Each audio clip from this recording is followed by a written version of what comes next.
না না, তুমি ঠিক বলেছো, দোষগুলো তো আমিই করি। সবকিছু ঘেঁটে দিয়ে একটা সরি বলে ভাবি তুমি আমায় ক্ষমা করে দেবে। এত সোজা নাকি? এত সহজে তুমি থোড়িই গলে যাবে। বাই দ্য ওয়ে, তুমি কাউকে রাগিয়ে দিয়েছো? কেউ তোমার উপর রেগে আছে? যাও না, তাকে ট্যাগ করো যে বাচ্চা ভেবে মাফ করে দাও, অবুঝ আমি সত্যি খুব, তোমার চোখে রাগ দেখলে মনের মাঝে ভয়ের ডুব।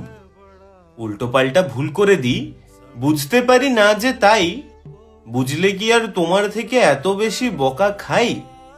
বকলে বকো, মারলে মারো, অ্যাবিউজের প্রশ্ন নেই।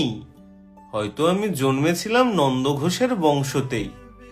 বকলে তুমি বুদ্ধি খোলে, মানে যখন তুমি আমায় বকো তখন আমি বুঝতে পারি সবকিছু। বকলে তুমি বুদ্ধি খোলে, বুঝতে পারি নিজের ভুল। রাগের মাথায় যা বলেছি 100 ভাগই নিছক গুল, ওগুলো একটাও সত্যি না।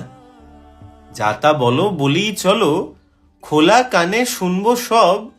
সরি বলে ক্ষমা চাওয়াই এখন আমার অনলি জব। শুধু তুমি চুপ না থেকে দোষ ঢেলে দাও মোর ভাগে, কারণ তুমি চুপ থাকলে তখন আমার ভয় লাগে। তুমি চুপ থাকলে কেমন একটা হয় ভেতরে, তার থেকে তুমি যাতা আমায় বলে দাও, আমি সব শুনে নেবো। আমি তো দোষ করি, তুমি জানো, আমি বোকা চোকা মানুষ, এত বুঝতে পারি না, ভুল টুল করে ফেলি। তুমি তো চালাক, তুমি তো বোঝো সব। আমায় ক্ষমা করে দিও, ঠিক আছে? আর চুপ থেকো না প্লিজ, ঠিক আছে?